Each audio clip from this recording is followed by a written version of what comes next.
আসসালামু আলাইকুম। আমরা আজকে দেখব হচ্ছে আপনারা শুধু এই পুরো বাংলার যে আমরা ওভারভিউটা দেখব এখানে, যে আমাদের এখানে 47তম বিসিএস এর জন্য আমাদের বাংলার জন্য স্পেসিফিকভাবে আমরা কোন বিষয়গুলো পড়বো। ওকে, আমরা তো টানা কখনো মুখস্থ করবো না এবং আমরা সব কিছু একদম একাধারে পড়বো না। এখানে কিছু স্পেসিফিক বিষয় আমরা বিগত কিছু বিসিএস কোশ্চেন এবং নিবন্ধন বলেন বা চাকরির যাবতীয় কোশ্চেনগুলো অ্যানালাইসিস করে একটা সামারাইজ করছি এখানে। তো আমরা প্রথমত দেখবো যে বাংলার আসলে আমাদের সিলেবাসটিকে, বাংলার জন্য আমি বলতেছি অগ্রদূতটা এখানে অবশ্যই পড়বেন। আরেকটা বিষয় হচ্ছে আপনি ক্লাস 9-10-এর একটু বাংলা সেকেন্ড পেপার বইটা একটু কালেক্ট করবেন। ওকে, তো প্রথমত আমি এখানে এই বইয়ের সূচিপত্রতে গেলাম এখানে। তো সূচিপত্রে প্রথম দেখুন আমাদের এখানে যে বাংলা সাহিত্য আছে এখানে। তো বাংলা সাহিত্যের জন্য আমাদের এখানে আছে প্রাচীন যুগ, মধ্যযুগ এবং আধুনিক যুগ আছে। তো আমি এখানে প্রত্যেকটা বিষয়ের এবং আমাদের এখানে কোন কবির এগুলো বেশি আছে আমি এখানে প্রত্যেকটাই বলবো এখানে। তো আমি একটা নোট করেছি, এই নোট থেকে দেখাই তাহলে বেটার হবে। তো প্রথমত আপনি হচ্ছে প্রথমত যে কাজটা করবেন সেটা হচ্ছে আপনি একটু খাতা কলম নেবেন, নিয়ে এটা একটু লেখেন এখানে বাংলা সাহিত্য। ওকে, তো টপিকের নামগুলো আমরা এখানে যে রবীন্দ্রনাথ ঠাকুর তার বিষয়ে যে বিষয়গুলো ছিল, যেমন আমাদের এখানে আপনার হচ্ছে 46তম বিসিএস এখান থেকে কোশ্চেন আসছে, আবার এখানে দেখুন 45তম বিসিএসে এই রবীন্দ্রনাথ ঠাকুর থেকেই কোশ্চেন আছে, আবার আপনার হচ্ছে 44তম বিসিএসও আছে। ওকে, এভাবে মোটামুটি আমাদের 42তম বিসিএস বাদ দিয়ে দেখুন আমাদের সব বিসিএসে আমাদের এখান থেকে কোশ্চেন আছে এখানে। ওকে, আচ্ছা, তার মানে রবীন্দ্রনাথ ঠাকুরটা হচ্ছে আমাদের top of the most important একটা আমাদের এখানে টপিকস।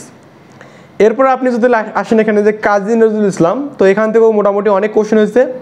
যেমন আপনার এখানে মনে করুন শুধুমাত্র 43 এবং 42 বিসিএস আমাদের কাজী নজরুল ইসলাম থেকে কোনো কোশ্চেন হয়নি, এবং আরেকটা কোশ্চেন হয়নি 35তম বিসিএসে। মোটামুটি আমি এখানে 46 থেকে 36-এর মধ্যে আমি এখানে বিসিএসগুলো একটু অ্যানালাইসিস করতে চাই। ওকে, সবই তো করা সম্ভব না। আবার বঙ্কিমচন্দ্র যদি আপনি দেখেন তো দেখবেন যে আপনার এই নজরুলের পরে বঙ্কিমচন্দ্র আছে এখানে থার্ড লিস্টে, কারণ এই বঙ্কিমচন্দ্র থেকে মোটামুটি কোশ্চেন আমাদের আসছে। তার মানে টপ অফ দ্য মোস্ট হচ্ছে আমাদের এখানে রবীন্দ্রনাথ ঠাকুর, তারপর হচ্ছে আমাদের কাজী নজরুল ইসলাম, তারপর আমাদের কি বঙ্কিমচন্দ্র। ওকে, তারপরে ঈশ্বরচন্দ্র পড়বেন এখান থেকে, তারপর আপনি হচ্ছে মাইকেল মধুসূদন দত্ত পড়বেন, অ্যান্ড আপনি এখান থেকে পড়বেন হচ্ছে আপনি কি পড়বেন এখানে যে আপনার জসিমউদ্দিন পড়তে পারেন, জসিমউদ্দিন থেকে মোটামুটি কোশ্চেন আসে। হ্যাঁ, আর হচ্ছে আপনার এখানে পড়বেন যেটা জীবনানন্দ দাশ দিয়ে পড়বেন এখানে। ওকে, এটা একটু পড়বেন। এটা হচ্ছে আমাদের এখানে প্রথমত হচ্ছে আমরা জাস্ট সূচিপত্র বলতেছি এখানে। ওকে, আমরা কিন্তু এখনো মেইন এতে যাইনি এখানে। তো এরপরে আমাদের যেটা পড়বো এখানে যে আপনার আরও কিছু আমাদের এখানে পড়তে হবে, যেমন আমাদের এখানে বাংলা নাটকের জন্য পড়তে হবে এখানে,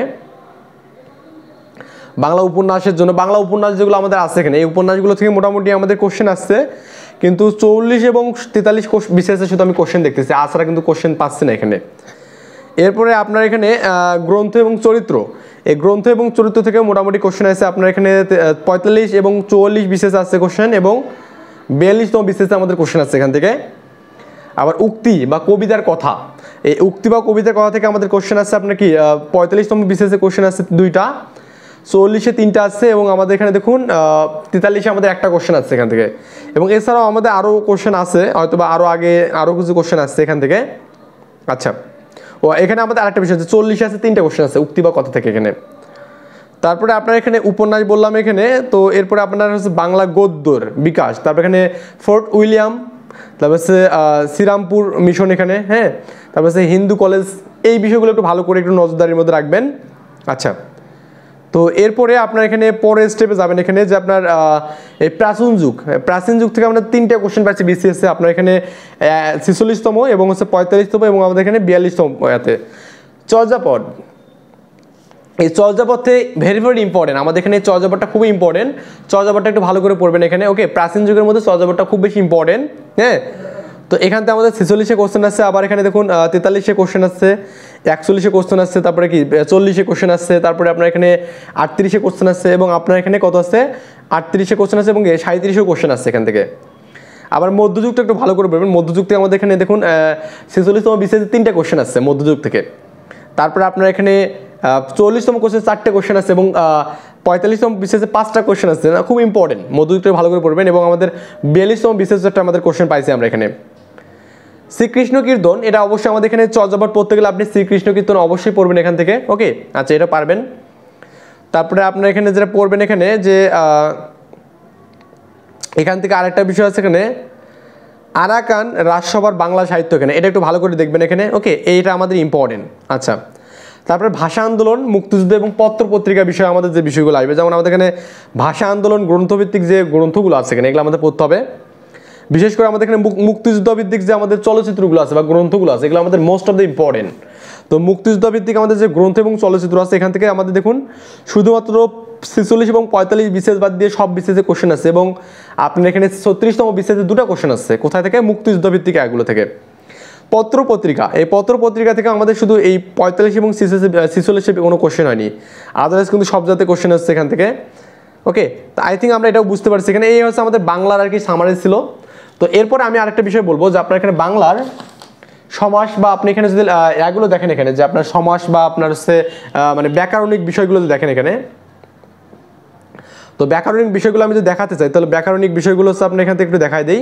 হ্যাঁ, এই ব্যাকরণিক বিষয়গুলোর মধ্যে আমার top of the most important আমার কাছে মনে হয় যে বাংলা বানান এবং বাংলা শুদ্ধিকরণ এখানে বানান। ওকে, বানান এবং বাক্য শুদ্ধি এখানে এটা আমাদের খুব ইম্পর্টেন্ট একটা বিষয়।